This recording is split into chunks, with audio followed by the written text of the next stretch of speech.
sekali kita mengimpor, ya, dalam tanda petik, kasus internasional masuk ke dalam rumah, kita memberi karpet merah kepada kasus internasional yang bukan terkait langsung kepada kita, maka kita seperti membakar rumah sendiri. Nah, apakah memungkinkan untuk di zaman sekarang dengan adanya konflik Rusia dan Ukraina atau Rusia dan NATO katakanlah, dengan di zaman sekarang ada G20, akan terulang bahwa hari ini Indonesia jadi penentu?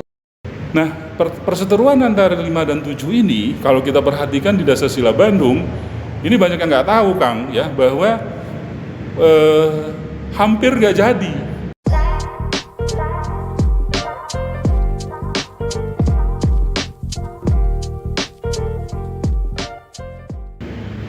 Halo, ketemu lagi di iPod. Hari ini di tempat yang istimewa sama bintang tamu yang istimewa. Kita lagi di Museum KA. Terima kasih atas waktunya Pak Desmond Satya, ini kurator Pak ya di museum, sebagai kurator KA, karena hari ini perlu adanya beberapa penguatan Pak ya terkait dengan bahwa KA itu bukan hanya sekedar museum, tapi juga ada beberapa kegiatan, atau hari ini ada beberapa pergerakan yang dilakukan oleh Museum KA itu sendiri. Oke, langsung aja, apa kabar Pak Desmond? Alhamdulillah baik. Senang sekali bisa ketemu sama tim dari IPRC. Nah, kita bicara KA nih Pak Desmond ya. KA ini adalah salah satu bentuk sejarah panjang, bentuk sejarah besar negara kita melawan kolonialisme dan imperialisme hari ini. Ini wujud atau manifestasi dari apa yang dipikirkan bangsa Indonesia pada saat itu. Nah, saya lebih ingin menggali ke apa sih sebetulnya yang terjadi terkait dengan peristiwa KA sehingga sampai hari ini ada bentuk Museum KA. Apa sih sebetulnya yang jadi ide awal terkait dengan terbentuknya Konferensi Asia Afrika itu sendiri, Pak Desmond? Ide awal ya? Betul. Dari beberapa sumber yang dimiliki oleh Museum Konferensi Asia Afrika, pada saat itu diawali dengan kepulangan Perdana Menteri ke-8 RI, Ali Sastroamidjojo, sebagai Duta Besar RI untuk Amerika Serikat. Beliau diminta pulang oleh Presiden Soekarno untuk menjadi Perdana Menteri ke-8. Nah, pada saat dilantik sebagai Perdana Menteri ke-8 RI saat itu, pidato beliau itu sekitar bulan Agustus 1953, beliau langsung menyampaikan bahwa bangsa Indonesia harus membangun kerjasama yang lebih erat, terutama dengan negara-negara di kawasan Asia dan Arab. Nah, pada saat itu Arab itu diinterpretasikan merujuk wilayah geografi Afrika. Nah, kenapa pada saat itu beliau menyebut Arab? Karena benua ini pada saat itu masih sebagian besar belum merdeka. Itu sebabnya identik dengan Mesir, Libya, dan Sudan yang berbahasa Arab, sehingga disebut Asia dan Arab. Kata dia tidak ada pilihan lain kalau ingin Indonesia berpartisipasi dalam perdamaian dunia. Jalan terbaiknya adalah membangun kerjasama yang erat dengan negara-negara di dua kawasan ini.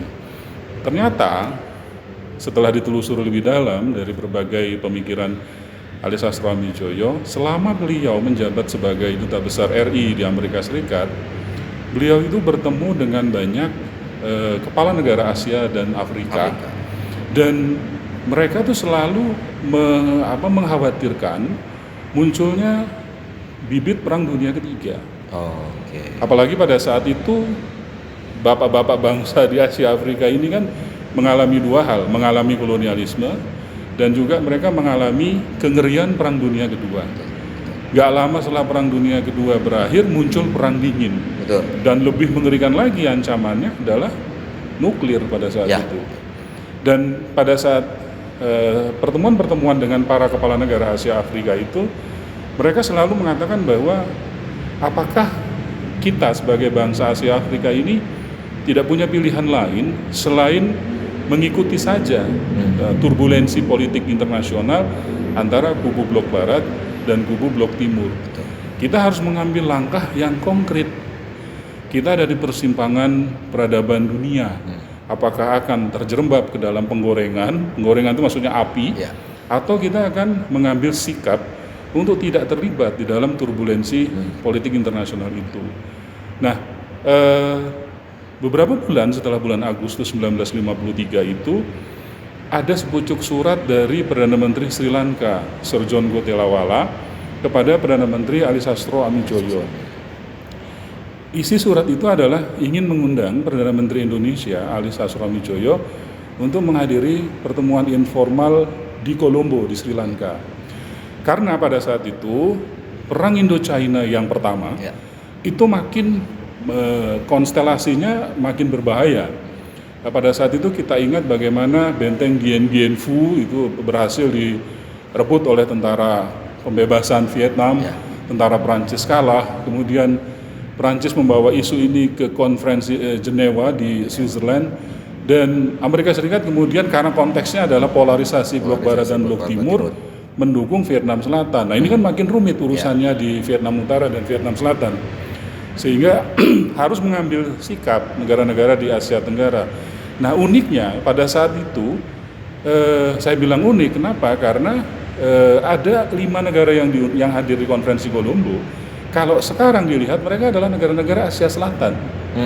Hanya 2 yang Asia Tenggara, gitu ya. Burma sekarang Myanmar dan Indonesia. Tapi Pakistan, Sri Lanka dan India kan sekarang secara geografis adalah subkawasan Asia Selatan. Ini konteks geopolitik pada saat itu Asia Tenggara itu ternyata sampai ke Asia Selatan. Karena nanti setelah konferensi Colombo itu ada sebuah komunike bersama, joint communique, namanya itu adalah Joint Communique of Southeast Asia Prime Ministers. Itu adalah nama resminya. Nah di situ ada poin terakhir yang intinya kalimatnya adalah para Perdana Menteri peserta konferensi Colombo tadi, India, Indonesia, Pakistan, Burma, dan Sri Lanka, mendukung usul Perdana Menteri Ali Sastro Amijoyo untuk menyelidiki kemungkinan terlaksananya konferensi Asia Afrika. Dengan catatan, Bung, padahal sebelumnya selama persidangan dari tanggal 28 April sampai 2 Mei, 4 Perdana Menteri yang lain itu sesungguhnya kalau menurut fakta sejarah yang dilaporkan oleh Perdana Menteri Ali Sastro Amijoyo ke Jakarta, agak khawatir dengan ide ini. Mereka bilang, the same idea had proved abortive. Gagasan sebesar ini pernah ada dan layu sebelum berkembang. Karena apa? Indonesia baru merdeka 10 tahun. Udah mau bikin konferensi nyatuin beberapa negara. Ya, dan belum pernah ada katanya pertemuan. Memang kita ingat ada dulu pertemuan Inter-Asia Relation Conference di India ya, dihadiri negara-negara Asia. Ini Asia dan Afrika katanya gitu. Tapi berkat keteguhan pemikiran Pak Ali, itu ada pidato beliau itu adalah we are at the crossroad of mankind katanya. Kita ada di persimpangan jalan umat manusia, tidak ada pilihan lain, kita harus bersikap untuk mengambil peran di dalam konflik internasional itu. Nah dari situlah bergulir. Kemudian Indonesia karena dicantumkan didukung pada poin terakhir komunike bersama, lantas pemerintah Indonesia di bawah kendali Perdana Menteri Ali Sastro Amijoyo menyelidiki kemungkinan pelaksanaan konferensi ini ke banyak negara Asia Afrika. Dan ternyata responnya, termasuk dikatakan di luar dugaan, semua menyetujui bahkan menginginkan selekas mungkin. Karena khawatir Perang Dunia Ketiga keburu meletus. Keburu pecah gitu ya. Nah ini dari bulan April Mei 54, kemudian di Desember 1954, pada saat itu kebetulan Perdana Menteri Sir John Gotelawala yang dulu menjadi host konferensi Colombo itu melakukan penerbangan ke Amerika Serikat. Dan beliau mengatakan sepulang dari Amerika Serikat bersedia mampir ke Indonesia. Nah, Perdana Menteri Ali Sastro Amijoyo memanfaatkan momen ini untuk mengundang seluruh 4 Perdana Menteri yang itu hadir di Bogor. Maka disebutlah Konferensi Bogor, Desember 1954. Ini pertama kali para Perdana Menteri itu satu suara dan mendukung gagasan ini sebagai kepentingan bersama, bukan lagi sebagai kepentingan tertentu negara. Lahirlah yang namanya istilahnya 5 Perdana Menteri, sponsorkan. Nah ini orang-orang yang ada di belakang ini gitu. Dari situ bergulir gagasan konferensi Asia Afrika. Ada seorang Indonesianis ya dari Australia, pasti pada tahu ini ilmu politik ya, Herbert Fate ya. Beliau menulis Indonesian Political Thinking yang warna kuning tebal itu. Dia udah wafat ya kalau nggak salah. Di situ dia cantumkan bahwa politik luar negeri bebas aktif Indonesia itu awalnya adalah politik bebas pasif katanya, karena memang sudah dideklarasikan oleh Bung Hatta. Tapi karena pada saat itu kan kepentingan nasional Indonesia pada pengakuan de jure dan de facto Republik Indonesia ini, sehingga perhatian terhadap isu-isu internasional belum terrealisasi. Justru kata Herbert Fate, konferensi Asia Afrika inilah yang mendagingkan kerangka pemikiran politik luar negeri bebas aktif itu. Jadi di tangan Perdana Menteri Alisa Slamijoyo ini, konferensi Asia Afrika berhasil direalisasikan. Memang idenya panjang ya. Ide panjang itu kita ingat, terutama yang tinggal di Bandung itu kan ada gedung Indonesia Menggugat. Betul. Nah, Bung Karno itu kan di situ menyampaikan pleidoy ya, katanya. Beliau itu kan kalau kita baca perlahan-lahan pidato itu kan sebenarnya sedang melakukan analisis ekonomi politik internasional. Kemiskinan yang terjadi di Hindia Belanda yang dia deskripsikan sosok petani di Cigareleng, punya tanah, punya kerbau, punya pupuk, punya bibit, tapi masih menjadi masyarakat prasejahtera. Idealnya kalau menggunakan pendekatan alat-alat produksi, variabel produksi, sudah punya semua. Ya, Syahrir kan menyebut itu sebagai borjuis kecil kan sebenarnya gitu ya. Alat produksi punya, sentra produksi punya, akses produksi punya, pasar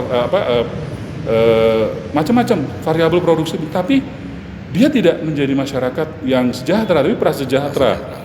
Dan Bung Karno kan mengatakan tidak di gedung Indonesia Menggugat bahwa itu disebabkan oleh sistem kapitalisme internasional, bahwa ada struktur yang menyebabkan daerah-daerah koloni ini tereksploitasi. Dia menyebut l'exploitation de l'homme par l'homme gitu kan. Jadi gagasan ini muncul dari sebuah analisa ekonomi politik internasional. Satu, ada struktur. Dan untuk membangun kontraskema terhadap struktur itu, jalannya adalah membangun solidaritas. Betul. Di antara daerah-daerah terjajah. Kan Bung Karno di dalam Indonesianisme dan Pan-Asianisme artikel di bawah bendera revolusi, beliau kan mengatakan jika banteng Indonesia bekerja sama dengan harimau Filipina, lembunan di India, gajah putih Thailand, burung merak Birma, lembunan di India, naga barongsai China, Sphinx dari Mesir, maka hari-hari kolonialisme internasional itu akan terbilang. Jadi bangunan gagasan KA ini tadi Akang nanya itu, kalau dilihat ada fase pembuahan, ada fase perumusan, dan ada fase pengesahan. Fase pembuahannya lahir dari berbagai pemikiran. Ada dari berbagai pemikiran termasuk Bung Karno ya. Kemudian ide ini tadi kan disebut Marhainism, kan? Sosionasionalisme, sosiodemokrasi yang diikat dengan ketuhanan yang berkebudayaan.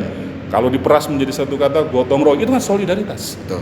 Antara bangsa-bangsa yang terjajah untuk sama-sama melepas the chain of colonialism gitu katanya. Tapi kan. Bukan untuk melawan ya, tapi hanya untuk solidaritas ini adalah untuk kita juga bangsa-bangsa yang terjajah juga punya kaki sendiri gitu ya. Iya. Kita bisa berdiri sendiri dan kita nggak mau diikut campurin sama orang lain. Iya, itu kan nanti lahir dari situ konsep non-intervention. Bung Karno kan bilang the family of nations, katanya gitu kan, kekeluargaan bangsa-bangsa.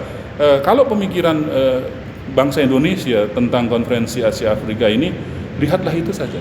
Indonesianisme, Pan-Asianisme, pleidoy Indonesia Menggugat, dan juga peran tokoh-tokoh seperti Bung Hatta yang pernah menghadiri konferensi mahasiswa internasional pada saat mereka sedang studi di Eropa. Di sana mereka menghadiri Kongres Demokratik Internasional yang keempat. Kita dulu ingat ada Internasionalis 1 dan 2 gitu ya. Bayangkan mahasiswa Indonesia jauh dari negerinya hadir di sana dan berbicara. Bung Hatta begini, kalau ingin perdamaian bebaskan jiwa Asia katanya. Karena jiwa Asia itu pada dasarnya adalah jiwa yang damai. Anda akan mendapatkan perdamaian karena niat baik, bukan perdamaian karena todongan pedang. Itu Bung Hatta. Dan dari pemikiran-pemikiran ini kita melihat bahwa pemikiran bangsa Indonesia memang sejak awal sebelum bangsa ini, republik ini lahir, memang menginginkan yang namanya nanti terungkap pada konstitusi kita, ikut serta melaksanakan tata tertib dunia berdasarkan kemerdekaan, perdamaian abadi, dan keadilan sosial. Jadi puncak dari kemerdekaan itu kita harus mencapai perdamaian. Negara Asia Afrika yang sudah merdeka apakah akan terlibat lagi pada perang dingin gitu kan? Maka kita berusaha mencegah munculnya. Jangan sampai ikut. Iya, jangan sampai ikut gitu ya. Maka kemudian disebut lahirlah prinsip non-alignment atau non-block gitu, dengan prinsip solidaritas.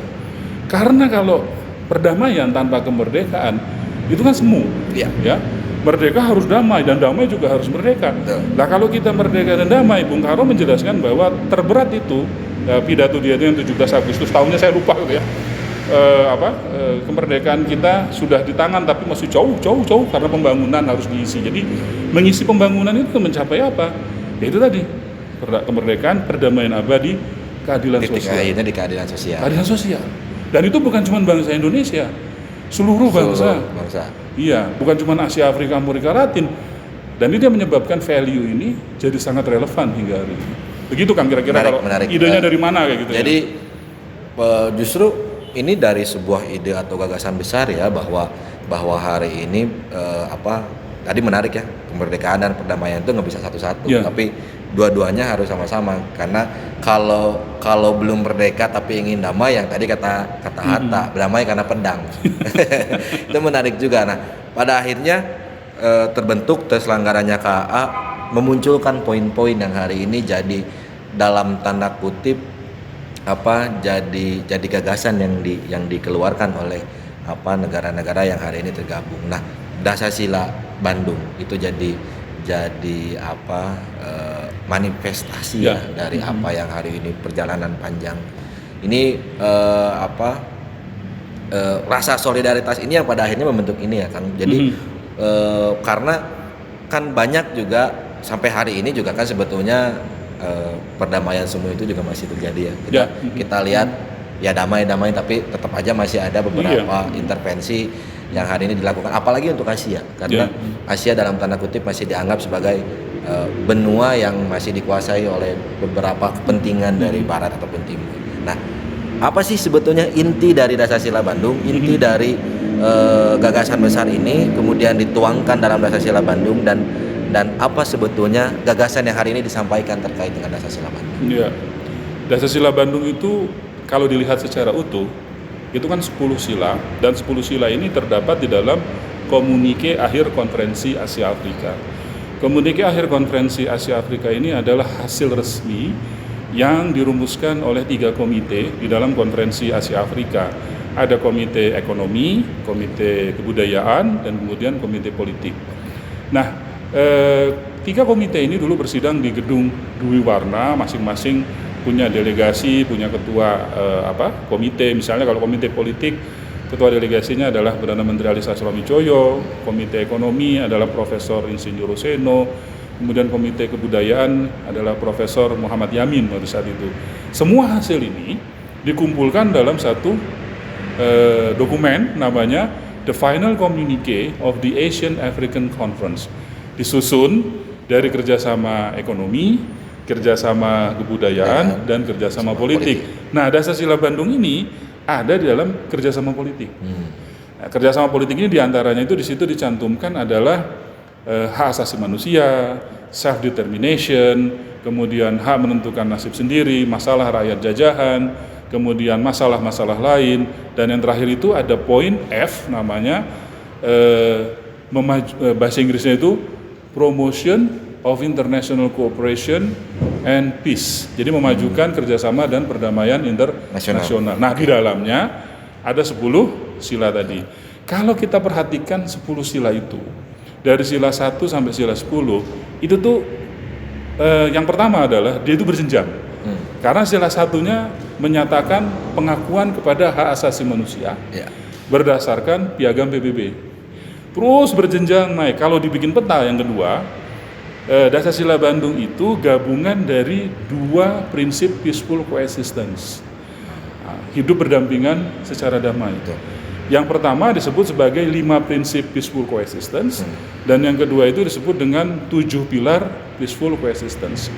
Apa bedanya? Yang 5 itu percaya bahwa perdamaian bisa dicapai dengan melalui kerjasama dan niat baik. Nah, ini kan cara pandang idealisme. Kalau di dalam hubungan internasional gitu ya. Sementara yang yang 7 pilar, mereka meyakini bahwa perdamaian itu kalau menggunakan prinsip civis pacis para bellum.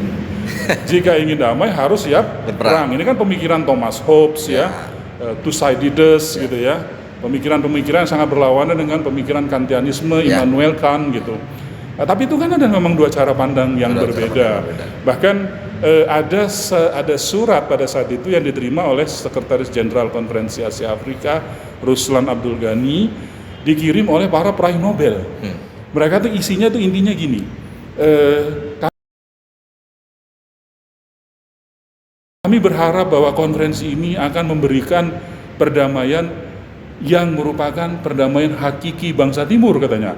Seperti Asokanya bangsa Timur, bukan seperti bangsa Caesarnya Romawi. Ini kan memperlihatkan 2 perspektif yang berbeda untuk mencapai perdamaian. Ada cara pemikiran kontinental dan ada cara pemikiran non-kontinental, yaitu bangsa Asia Afrika ini, spiritualism.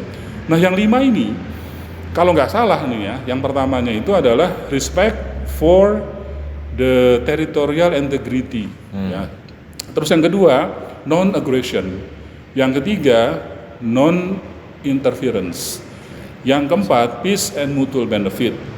Kalau 4 ini dijalankan, bagi para penyokongnya pada saat itu, ini Dasar Bandung dilihat itu ya, maka kita akan mencapai peaceful coexistence katanya. 1, menghormati batas wilayah. 2, tidak boleh intervensi. 3 adalah tidak boleh agresi. Keempat, peace and mutual benefit, kerjasama yang saling menguntungkan. Maka kita mencapai peaceful coexistence. Bagi kelompok yang lain yang tidak yakin bahwa perdamaian hanya bisa dicapai dengan cara seperti itu, tambahin 2 lagi dong, katanya kayak gitu. Jadi 7 kan. Yang keenamnya adalah katanya begini, respect for the right of each nation to defend itself singly or collectively in conformity with the United Nations Charter. Jadi menghargai hak setiap bangsa untuk membangun pertahanan kolektif, baik secara sendirian atau secara kolektif sesuai dengan Piagam PBB. Memang ada ya pasal 51 Piagam PBB yang sekarang diungkit-ungkit lagi di krisis perdamaian Eropa Timur ya gitu ya. Gitu, nyambung kan masih relevan berarti. Kemudian yang ke-7 adalah, tambahin lagi yang ke-7 katanya, yaitu settlement of all international disputes katanya. Menyelesaikan semua permasalahan internasional by negotiation, conciliation, kemudian arbitration, yang kemudian yang ketiga adalah judicial settlement atau pilihan dari pihak-pihak yang berkonflik. Tapi syaratnya harus tetap dengan merujuk kepada Piagam PBB. Nah, perseteruan antara 5 dan 7 ini, kalau kita perhatikan di Dasar Sila Bandung, ini banyak yang nggak tahu, Kang, ya, bahwa hampir nggak jadi. Tanggal 24 April 1955, karena ini nggak ketemu ya, dibikinlah komite kecil, ad hoc committee, ketuanya itu Jamal Abdul Nasser, kemudian raporternya itu adalah seorang pangeran dari Thailand, namanya Pangeran Wan Waitayakon, dia juga adalah ketua delegasi Thailand. Itu sidang dari Kamis, Jumat, Sabtu, Minggu. KA ini kan harusnya berlangsung sampai Sabtu. Tapi karena ada deadlock di sini, diperpanjang sampai Minggu. Tanggal 24. Tanggal 24 itu mau ditutup jam 3 sore, itu sudah masuk bulan Ramadan. Hari pertama bulan Ramadan. Nggak ketemu juga. Pas menjelang sore jam 5, itu Ruslan Abdul Ghani melihat para delegasi yang komite ad hoc membahas peaceful coexistence tadi turun bawa tas masing-masing keluar dari gedung Dwi Warna. Wah, ini gawat, Ruslan Abdul Ghani. Nggak ketemu, nggak selesai. Kalau kayak gini nanti dia lapor langsung ke Pak Ali Sastroamidjojo sebagai Ketua Konferensi Asia Afrika. Nah, ini diplomasi Indonesia. Ya, ini bukti bagaimana kepemimpinan Indonesia di depan 29 negara yang nggak mau ketemu gitu ya. Yang udah dari Kamis, Jumat, Sabtu, Minggu nggak ketemu. Pak Ali ya memanggil mereka. for the sake of the destiny and livelihood of our children in the future. Mereka balik lagi ke atas, terus Pak Ali nanya, masalahnya di mana? Masalahnya yang tadi 5 dan 7 nggak ketemu katanya. Tapi sebenarnya Jamal Abdul Nasir itu ketua delegasi Mesir, presiden Mesir ya, sudah punya proposal yang katanya yang sudah terlanjur ikut kepada collective defense silahkan, dengan syarat cukup untuk Anda sendiri. Kalau Anda sudah merasa aman, kepentingan keamanan nasional sudah tercapai, jangan dipakai untuk kekuatan besar untuk mengancam negara lain. Betul. Kalau Anda merasa terancam oleh tetangga Anda boleh minta bantuan yang lebih kuat. Berhenti sampai di situ. Berhenti. Ketika udah aman berhenti. Sudah Jangan berhenti aman. dilanjutin. Jangan dilanjutin, apalagi dimanfaatkan oleh kekuatan besar tadi untuk melawan kepentingan yang lain. Nah, lahirlah 6A dan 6B.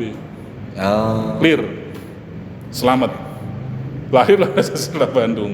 Semua setuju. Nah, kemudian pulang ke gedung ini. Dari gedung Dwi Warna ke gedung Merdeka, ya ditutup lahirnya. Jadi di situ kita melihat bahwa betapa kuatnya ya intelektualisme para bapak bangsa Asia Afrika ini untuk berbicara perdamaian. Ya.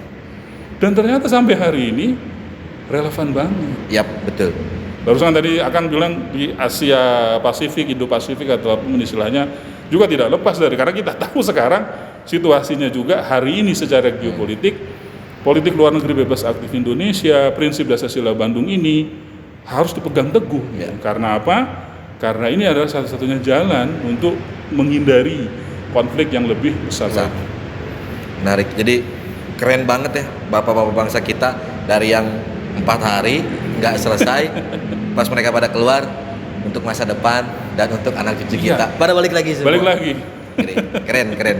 Ya justru memang kan sampai akhirnya ya kita berbicara relevan hari ini untuk zaman sekarang ya. Katakanlah hari ini ada konflik antara Rusia dan Ukraina, dan itu memang ada kepentingan antara ya tahu Amerika dengan NATO, kemudian dengan Rusia yang emang ex Uni Soviet. Kemarin ya kalau anak muda kan kita di media sosial, ini nih lagi nunggu Indonesia nih kemana, kemudian juga Amerika juga ke Indonesia datang, kemudian juga Rusia juga perwakilannya datang ke Indonesia, kemudian kita punya G20 hari ini yang kita akan laksanakan. Nah, apakah memungkinkan untuk di zaman sekarang dengan adanya konflik Rusia dan Ukraina atau Rusia dan NATO katakanlah, dengan di zaman sekarang ada G20 akan terulang bahwa hari ini Indonesia jadi penentu? Ya. Mungkin nggak sih? Kan? Ya, itu belum terjadi. Kita juga nggak berani memprediksi. Betul. Ya. Tapi yang paling jelas Kang, lesson learned yang paling penting dari konferensi Asia Afrika itu kan ada pidato Pak Ali Sastroamidjojo, we are at the crossroad of mankind. Apakah kita akan mengikuti saja turbulensi politik internasional ini? Yang pertama menurut saya pelajaran terpenting dari krisis perdamaian di Eropa Timur ini adalah jangan sampai rumah kita menjadi arena perang asimetri. Sekali kita mengimpor ya dalam tanda petik kasus internasional masuk ke dalam rumah, kita memberi karpet merah kepada kasus internasional yang bukan terkait langsung kepada kita, maka kita seperti membakar rumah sendiri. Maka yang pertama adalah tetap bersikap seperti dasar sila Bandung tadi ya, dan politik luar negeri bebas aktif. Ini bukan hanya di tataran unit analisis negara, tetapi juga di tataran unit analisis kita sebagai warga negara.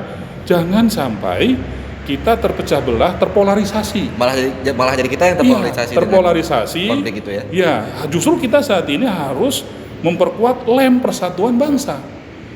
Gitu. Ya, kita sudah punya perwakilan yang cukup kompeten dan memang sudah menjadi tugas mereka.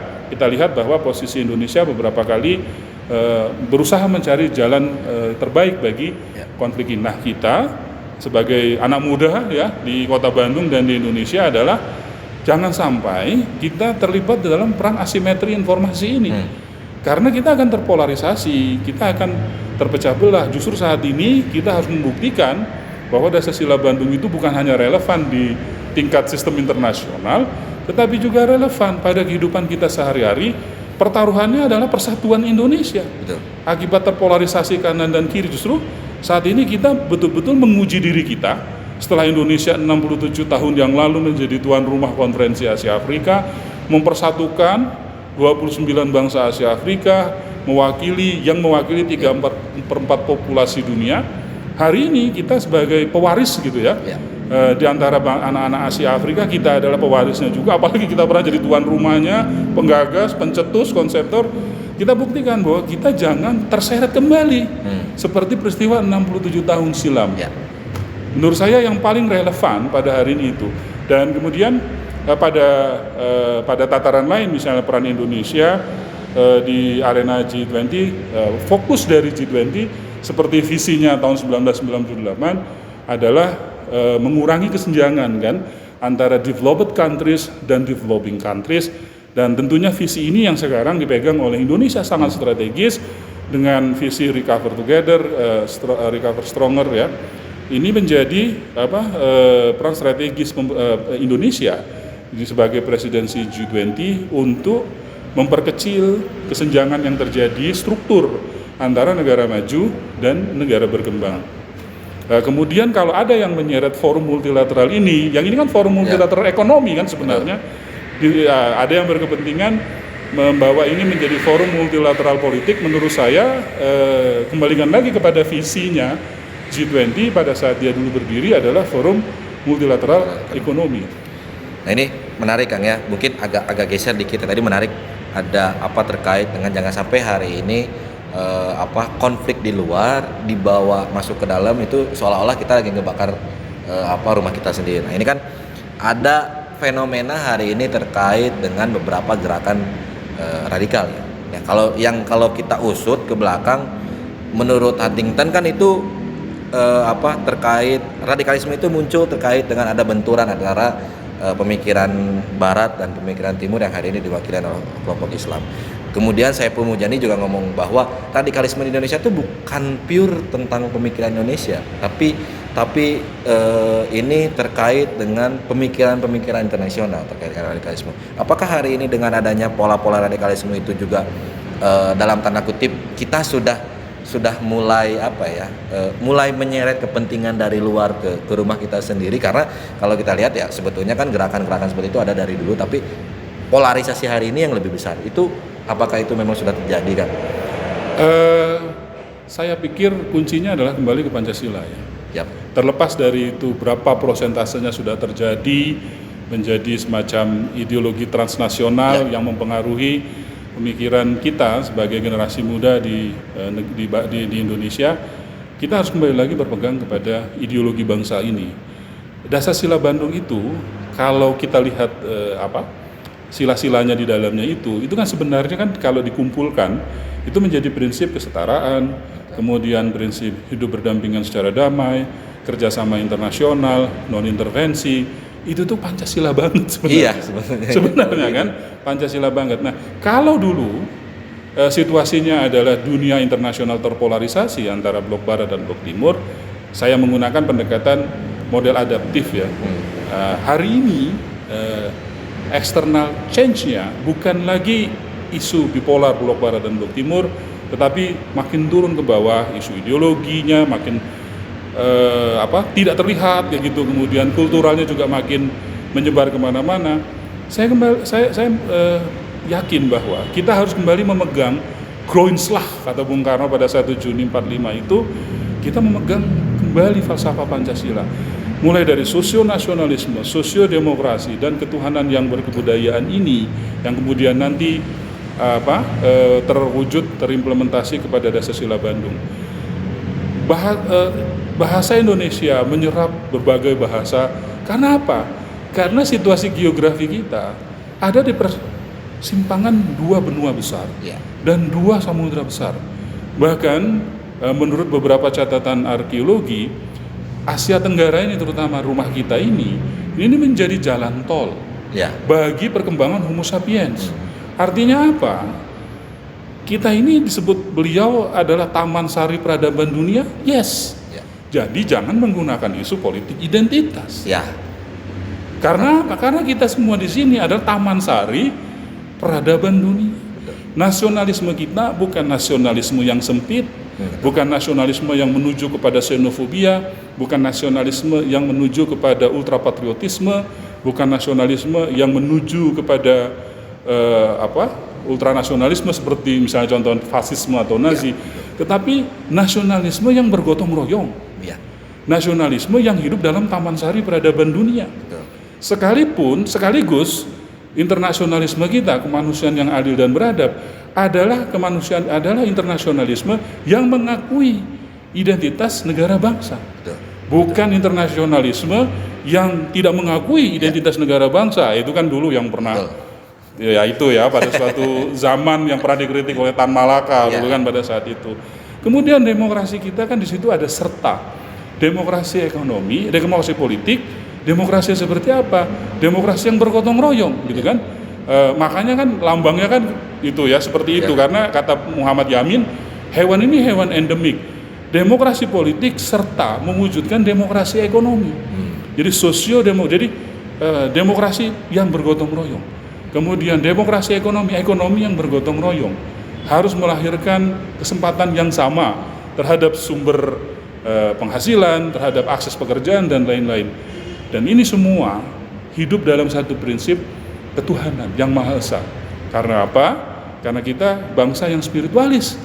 Bangsa yang sejak Bung Karno kan mengatakan, saya bukan pencipta Pancasila tetapi menggali yang hidup ribuan tahun di dalam Nusantara. Katanya seperti itu kan pada pidato 1 Juni. Saya pikir terlepas dari masalah apakah iya atau tidak polarisasi itu, kita harus berpegang kuat kepada groundslag bangsa ini, yaitu falsafah Pancasila. Menarik. Nah,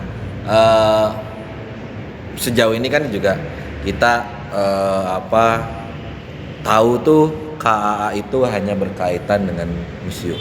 Mungkin ya untuk orang-orang awam bahwa Konferensi Asia Afrika itu apa? Dulu pernah ada satu peristiwa Indonesia duduk bersama kumpul bareng dengan beberapa negara yang hari ini hampir 3/4 populasi di dunia. Kemudian ada museumnya. Tapi ternyata saya cari info lagi, kemudian kebetulan kawan-kawan juga ada yang tergabung di SMKA. Nah, sebetulnya apa sih Kang SMKA itu? Ya, sebelum SMKA singkatan ya, sahabat Museum Konferensi Asia Afrika. Kalau nama internasionalnya Friends of Museum of the Asian African Conference. Nah, jadi Museum Konferensi Asia Afrika ini sejak didirikan pertama, bagi rekan-rekan yang menyaksikan ini, kita cukup berbangga loh, karena yang mengusulkan pendirian Museum KAA ini adalah Profesor Dr. Mukhtar Kusumaatmadja yang namanya baru-baru ini disematkan di Jalan Layang ya. Nah, itu beliau luar biasa lah ya, kita mengakui kaliber internasional gitu. Beliau memang melihat bahwa Indonesia harus mengembangkan dampak KAA ini. Jadi kalau dampak KAA itu secara historis biasanya disebut ada dampak institusionalisasi, merdekaan negara-negara Afrika, kemudian ada dampak yang disebut multilateralisme, gerakan non-blok, kemudian prinsip-prinsip multilateralisme yang lain. Terus yang ketiga itu ada yang disebut dengan norm and value circulation, sirkulasi norma dan nilai KAA. Nah, Museum KAA ini kalau melihat pada visinya adalah pelestarian nilai-nilai Konferensi Asia Afrika. Dan Museum KAA ini adalah sebuah unit pelaksana teknis di Direktorat Diplomasi Publik di Kementerian Luar Negeri. Nah, dalam konteks ini ada value, ada nilai-nilai KAA. Dari mana? Dari Dasar Bandung gitu ya. Dan di museum ini adalah UPT di Diplomasi Publik. Nah, di sini kan kelihatan soft power. Ya. Jadi kan diplomasi publik kan bagian dari soft power menurut Kyohen Enai gitu ya, bahwa sejarah ya, kemudian culture, budaya, dan foreign policy adalah instrumen-instrumen yang paling efektif untuk mengembangkan soft power, nanti dikembangkan smart power. Nah, dinamika ini terjadi di Museum KAA. Ketika 1998 setelah Perang Dingin, banyak kementerian luar negeri di seluruh dunia merubah dari hard power ke soft power, lalu mengembangkan smart power. Termasuk Museum Konferensi Asia Afrika harus mengikuti perkembangan itu. Di sisi lain, di luar museum, masyarakat sudah berkembang akibat paling penting adalah sebenarnya perubahan yang dipengaruhi oleh teknologi informasi. Betul. Maka mau nggak mau orientasi museum KA yang dulunya mengikuti tren sebelumnya adalah fokus ke koleksi, sekarang fokus ke publik. Betul. Yang diplomasi publik, Ya. nilai-nilai KA itu kan histori semua. Ya.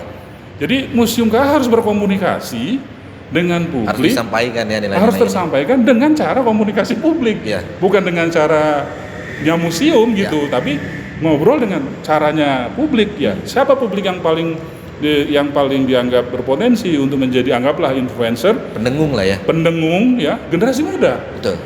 Generasi muda ini karena mereka menjadi bagian dari masa depan nanti, menjadi regenerasi kepemimpinan, dan ini dibangun menjadi pelayanan publik dan edukasi.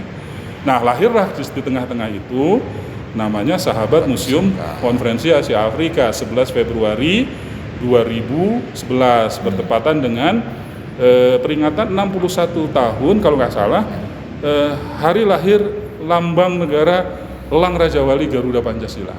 Supaya apa? Supaya nilai-nilai Pancasila ini menjadi ruh dari Sahabat Museum Konferensi Asia Afrika, dan mereka menggelar banyak kegiatan edukasi publik. Ya, di dalamnya itu ada diskusi film Layar Kita, diskusi buku Asian African Reading Club, kemudian ada diskusi kajian temporer isu-isu keamanan non tradisional Forum Studi Asia Afrika. Itu baru sedikit. Ada lagi hampir 12 klub.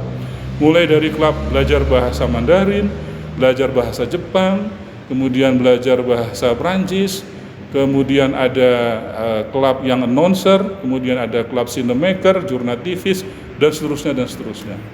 Ada angklung juga. Ya. Banyak juga ya. Saya lupa kalau menyebutkan satu-satu ya. Nah, terus bahkan dulu juga pernah bergabung mahasiswa-mahasiswa Afrika dan mahasiswa-mahasiswa Asia yang sedang studi bukan cuma di Kota Bandung, tapi juga di beberapa perguruan tinggi di Indonesia. Ya, mereka sebulan sekali berkumpul di sini, memberikan pembekalan kepada mahasiswa asal negara mereka masing-masing. Dan kontribusinya nggak terhitung ya. Kalau misalnya mau disebut penghargaan, saya nggak hafal ya. Tapi paling nggak ada yang namanya penghargaan Jarum Pentul. Jadi relawan museum itu penting dan gaul. Dan ini mendapat penghargaan dari Kemenpan RB pada saat itu sebagai inovasi pelayanan publik top 40. Ini akibat peran Sahabat Museum. Yang paling sederhana saja, ada perubahan trendsetter. Museum yang tadinya mungkin dianggap kuno, kusam, gelap ya, tiba-tiba setiap akhir pekan, tidak tiba-tiba juga ya, tapi kan ada yang unik. Kalau misalnya mendorong generasi muda pergi ke pusat perbelanjaan, saya yakin tidak terlalu sulit gitu ya. Bukan maksudnya apa-apa, tapi ya memang wisata ya. Tapi kalau datang ke museum gitu ya, Ngapain sih gitu? Itu. Kalau nggak foto-foto gitu ya, kan. dan dia membuktikan bertahan 11 tahun. Dari 2011, 10 tahun ya maaf ya, dari 2011 sampai 2021, sekarang 2022, 11 tahun. Begitu. Jadi sebetulnya itu juga bagian dari terus melestarikan nilai-nilai Konferensi Asia Afrika, karena memang ya tadi kata Akang juga ke depan anak-anak muda ini akan menjadi pemimpin, tonggak estafet kepemimpinan akan dipegang oleh mereka, dan mereka jangan lupa ini bahwa ada sejarah panjang, sejarah besar negara kita itu pernah bisa bikin kayak gini, dan itu tuh monumentalnya ada, hasilnya juga ada ya sampai sekarang. Itu menarik juga. Nah, terakhir mungkin saya juga pengen ini ya, hari ini implementasi terkait dengan nilai-nilai KA yang relevan di hari ini tuh terlepas kita bagian dari SMK atau bukan, tapi bagaimana kita mengimplementasikan hari ini sebagai anak muda melihat nilai-nilai Konferensi Asia Afrika di zaman sekarang tuh sebetulnya yang paling mudah itu seperti apa sih Kang? Ya, yang paling, kalau saya menggunakan bahasa ini tetap harus ya, misalnya berpikir kritis. Jadi tidak serta-merta menerima segala sesuatu seperti dogmatisasi atau indoktrinasi. Berpikir kritis. Bayangkan 67 tahun silam sosok-sosok pemimpin bangsa Indonesia pada saat itu kan berpikir kritis. Bukan melawan, tetapi maksudnya kontra aliansi tanpa aliansi gitu kan. Melawan aliansi tapi tidak harus membuat blok baru gitu. Itu kan berpikir kritis. Nah, hari ini kita juga harus berpikir kritis ketika tadi misalnya ada ancaman polarisasi, ada ancaman apa, kita harus berpikir kritis. Yang kedua adalah kita menjaga value solidaritas, bergotong royong dalam bentuk apapun, dalam bentuk kesusahan di sekitar rumah atau di lingkungan sekolah. Terus yang ketiga, kolonialisme itu ada sifat eksploitatif. Hari ini kalau kita tidak mau disebut kolonialis, jangan membuli, jangan mengeksploitasi jangan orang. mengeksploitasi orang kan gitu. Itu kan paling konkret Betul, sekarang. betul. Epo Seliro ya, kita mendukung toleransi. Itu kan nilai-nilai inklusivitas dari demokrasi. Nah, contohnya di Sahabat Museum KA, mereka dengan prinsip solidaritas gotong royong tadi mampu bertahan sampai 11 tahun dari 2011 sampai 2022. Bahkan di tahun ini ya, dari tahun-tahun sebelumnya, ini saya ngasih contoh di tahun ini, kan ini ada peringatan 67 tahun konferensi Asia Afrika. Di bulan April ini saja ada pengibaran bendera 109 negara Asia Afrika dan PBB, kemudian ada lomba desain perangko, kemudian ada jamuan teh peteng. Ini semua melibatkan, dibantu oleh mereka. Di antaranya mereka ikut mempublikasikan, mereka juga ikut menjadi pengibar bendera, ada dari kelompok pramuka. Mereka mempelajari sejarah KA dan kemudian mereka memegang bendera itu mengibarkan. Di dalam hati mereka itu, mereka bangga. Pride ya. Bendera ini berkibar loh. Di mana? Di Indonesia. Di tangan mereka. Dan kalau nggak ada konferensi Asia Afrika, jangan-jangan ya, itu kan dulu sebelum KA, Afrika cuma 6 negara. Iya. Setelah KA, 10 tahun itu 34 negara baru merdeka, hampir di seluruh kawasan Afrika. Dari value, dari nilai dan semangatnya KA ya, mungkin kita juga nggak tahu ya, tapi mungkin itu jadi salah satu juga pemantik semangat untuk melakukan itu. Terus nanti bulan Mei ada lagi, kan ini dipisah karena ini masa pandemi. Betul. Jadi perubahan pandemi, Sahabat Museum KA itu juga berubah dari yang tadinya mereka cepat gitu berubah ya. Saya percaya sama anak-anak muda cepat. Di bulan Mei itu nanti ada Asian African Friendship Day, terus ada International Students Gathering, anak-anak mahasiswa internasional, dan ada donor darah. Kemudian nanti di bulan Juninya ada Bandung Historical Study Games. Ini juga oleh salah satu klub di Sahabat Museum kan, namanya Klub Edukator. Kemudian ada kontes dan maskotnya Museum KA. Ini juga melibatkan mereka. Oke. Kalau kita mau masuk atau gabung di SMK? Ya, mereka melakukan rekrutmen itu setahun sekali. Setiap bulan, biasanya bulan Agustus. Nanti diterima sebagai anggota, sebagai relawan sebenarnya. Sebagai relawan, karena mereka setelah diberi pembekalan, mereka menyalurkan passionnya masing-masing, mengembangkan bakat dan talentanya masing-masing di pilihan klub-klub itu tadi, lalu mereka menebarkan ilmu itu ke lingkungan masing-masing. Itu yang kemudian di-study dalam konteks ini diplomasi gitu, diplomasi Indonesia, target internasional dan national audience. Salah satunya adalah KA terhadap dunia dan konferensi Asia Afrika terhadap penguatan persatuan bangsa. Oke, menarik sebetulnya, masih banyak yang pengen kita gali, tapi mungkin Pak ada kegiatan juga, akan juga ada kebutuhan juga. Nah, terakhir mungkin kan closing statement untuk teman-teman anak muda terutama. Terkait dengan spirit dan nilai-nilai KA hari ini yang harus terus dijaga ke depan tuh kayak gimana sih Kang? Sederhana aja sih sebenarnya, bergotong royong. Simple ya. Simple aja, gotong semua royong itu aja. Tercakup Di dalam gotong royong itu ada unsur humanity. Betul. Kita setelah sama-sama itu kan nilai kemanusiaan.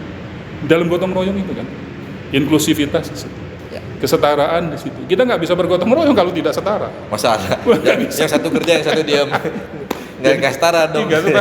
Jadi gotong royong dalam apapun. Maksud saya bergotong royong dalam kehidupan sehari-hari. Oke, makasih Kang Desmond atas waktunya. Terima kasih juga untuk Museum Konferensi Asia Afrika udah ngasih tempat, ngasih izin Kang Desmond meluangkan waktu. Terakhir mungkin dari saya, semoga apa yang jadi cita-cita Konferensi Asia Afrika, apa yang jadi spirit dan nilai Konferensi Asia Afrika hari ini terus dijalankan ya Kang, ke depan, baik oleh kaum setengah muda kayak Kang Desmond atau kaum saya yang muda juga, bahwa nilai dan spirit itu harus tetap dijaga ya Kang, bahwa tadi ya gotong royong, di situ ada humanity, kesetaraan dan nilai-nilai baik lainnya Kemudian juga jangan terpolarisasi, anak muda harus bisa berpikir kritis untuk menanggapi satu hal. Pokoknya jaya terus Indonesia. Sampai ketemu di season podcast selanjutnya. Terima kasih, Kang Desmond. Sami-sami.